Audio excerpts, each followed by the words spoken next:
belum lulus sekolah atau belum wisuda, aku bisa apply YTB nggak ya? Kak, kalau umur aku udah 23 tahun, aku masih bisa apply YTB nggak ya? Kak, kalau aku belum punya ijazah, aku bisa apply YTB nggak ya? Kak, kalau nilai rata-rata ujian nasionalku atau IPK aku kecil banget, aku bisa apply YTB nggak ya? Kalau pertanyaan-pertanyaan kayak gitu masih bersarang di otakmu, aku saranin kamu nonton video ini dan catat baik-baik apa yang akan aku sampaikan. Oke?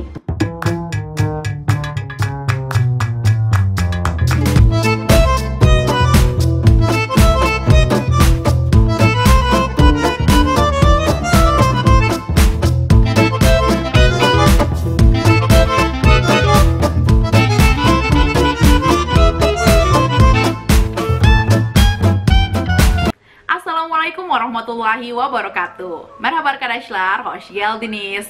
Sekarang kita udah ada di episode keempat Kupas Tuntas Beasiswa Turkiye Berselari bersama Fadiah Muksen.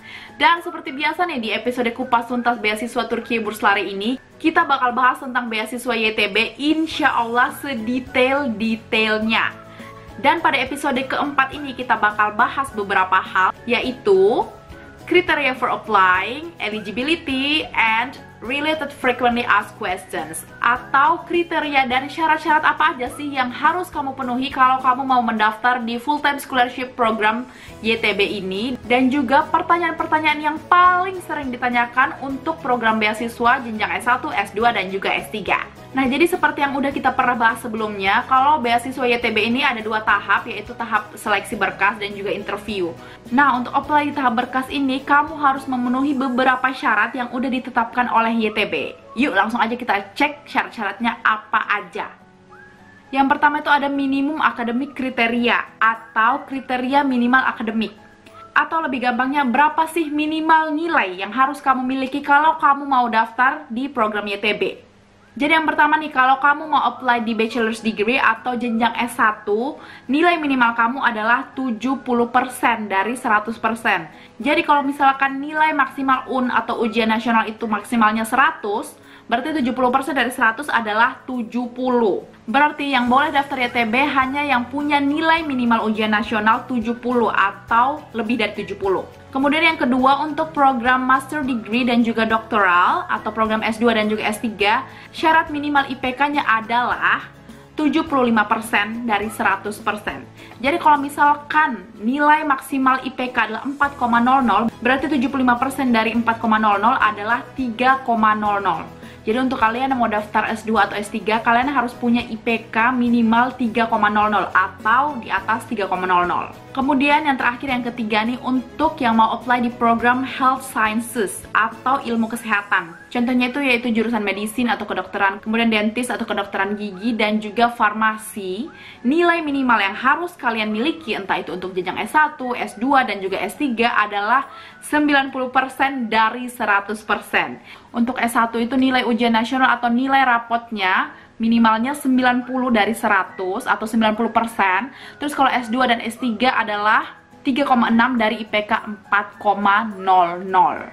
Kemudian kita lanjut lagi ke frequently asked question tentang nilai-nilai IPK atau nilai-nilai standar yang telah ditetapkan YTB ini, karena banyak banget yang tanya. Kita mulai aja. Nah, yang pertama itu kan banyak banget yang tanya kayak gini, Kak, kalau misalkan nih di Indonesia kan kalau mau daftar kampus tuh untuk nilai IPK-nya dibeda-bedakan, kayak misalkan alumni kampus negeri dan juga alumni kampus swasta itu biasanya beda-beda gitu standar nilai minimalnya. Nah, kalau YTB kayak gitu juga enggak? Jawabannya adalah enggak. Jadi di form pendaftarannya YTB itu enggak ada yang bilang kalau misalkan kamu alumni kampus negeri, IPK kamu harus segini. Kalau misalkan kamu alumni kampus swasta, IPK kamu harus kayak gini. Itu enggak ada. Jadi untuk semua alumni, baik kamu dari sekolah negeri atau sekolah swasta, kampus negeri, kampus swasta, standar nilai minimal yang diinginkan oleh YTB seperti yang udah kita jelaskan sebelumnya tadi. Kemudian, misalkan nilai IPK atau nilai rata-rata ujian nasional atau nilai rapot tidak memenuhi standar yang telah ditetapkan YTB, itu boleh apply YTB atau enggak? Jawabannya adalah kalau cuma apply doang mah boleh-boleh aja, tapi pertanyaannya itu dilulusin oleh YTB atau enggak kalau misalkan nilai standar minimalnya enggak sesuai. Untuk kasus ini sebenarnya aku nggak bisa memberikan jawaban yang pasti, tapi aku akan kasih jawaban berdasarkan pengalaman-pengalaman dan juga research yang aku lakukan. Pengalaman ini berdasarkan pengalaman teman-teman awardee aku, teman-teman calon awardee aku, dan juga research yang udah aku lakuin. Jadi tentu saja ada dua kemungkinan ya kalau nilai kalian tidak sesuai standar yang ditetapkan oleh YTB. Yang pertama kemungkinannya adalah tidak lulus. Kenapa aku bilang kayak gini? Karena berdasarkan pemantauan aku nih terhadap teman-temanku, kan teman-temanku banyak juga nih yang apply YTB. Nah, beberapa dari mereka nilai IPK-nya itu tidak sesuai dengan standar yang ditetapkan oleh YTB, dan mereka dinyatakan tidak lulus dalam seleksi berkas Turkiye Burslari. Ada temanku yang udah apply YTB 3 kali di 3 tahun berturut-turut, dan dia nggak lulus terus di tahap pertama atau tahap berkas ini. Tentu aja ini subjektif ya, kita nggak tahu apakah dia nggak lulusnya karena emang IPK-nya kurang dari standar atau karena faktor lainnya. Tapi yang pasti beberapa temanku yang apply YTB dan nilai rata-ratanya tidak sesuai dengan yang diinginkan YTB, beberapa dari mereka tidak lulus. Kemudian kemungkinan yang kedua, yaitu lulus. Sebenarnya aku juga kaget dan heran kok bisa ya ada orang yang walaupun nilai IPK-nya tidak sesuai dengan standar minimal yang ditetapkan YTB, tapi dia tetap lulus. Tapi kasus-kasus ini nyata, aku udah temuin di beberapa cerita blog-blog tentang pengalaman beasiswa Turkiye Burslari ya.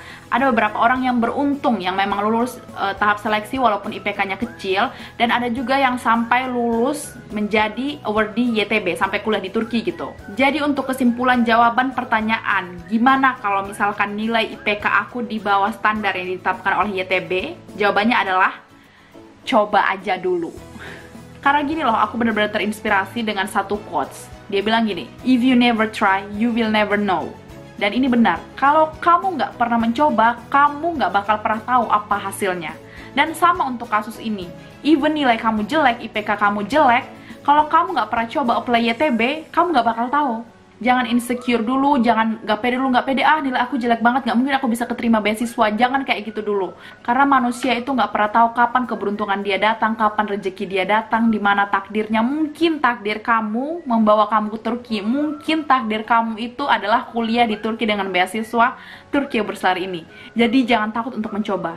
Toh mencoba gratis, untuk apply beasiswa YTB ini cuman harus apply via online, dan itu gratis, cuman modal internet doang. Jadi yang penting coba aja dulu, oke? Kemudian kita lanjut ke FAQ atau Frequently Asked Questions yang kedua. Nah, misalkan masih sekolah atau masih kuliah, kira-kira bisa apply YTB nggak ya? Jawabannya adalah bisa. Dengan syaratnya adalah kamu harus lulus dari sekolah atau kampus kamu maksimal banget di bulan September di tahun akademik yang kamu apply. Nah, kenapa sih harus maksimal banget di bulan September? Karena perkuliahan di Turki itu biasanya dimulainya di musim gugur atau di bulan September setiap tahunnya. Dan juga terkhusus untuk awardee YTB, biasanya YTB itu memberangkatkan awardee-awardee-nya ke Turki mulai dari bulan Agustus sampai paling terakhir di gelombang paling terakhir tuh September akhir, di tanggal-tanggal akhir September.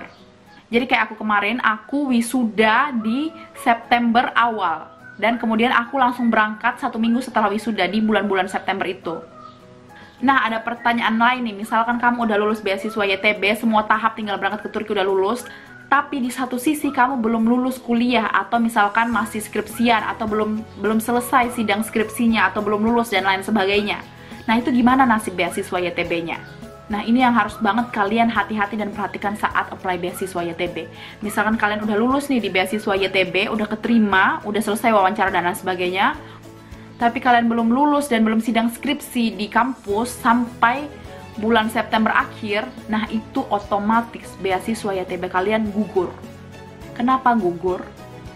Ya iyalah gugur, karena kan kamu nggak bisa mulai perkuliahan di jenjang baru kalau jenjang lama kalian belum selesai. Misalkan kalian apply buat S2 di Turki, udah keterima nih S2 di Turki, tapi S1 di Indo belum selesai, belum sidang skripsi gitu, belum dinyatakan lulus. Nah otomatis kalian nggak bisa lanjut S2 dong kalau misalkan S1-nya aja belum selesai, iya nggak?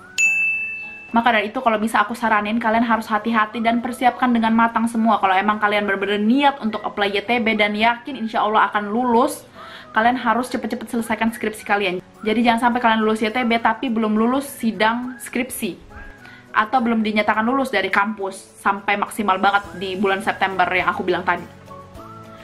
Kemudian kita move ke pertanyaan selanjutnya. Misalkan belum wisuda tapi udah sidang skripsi, nah itu gimana tuh ceritanya?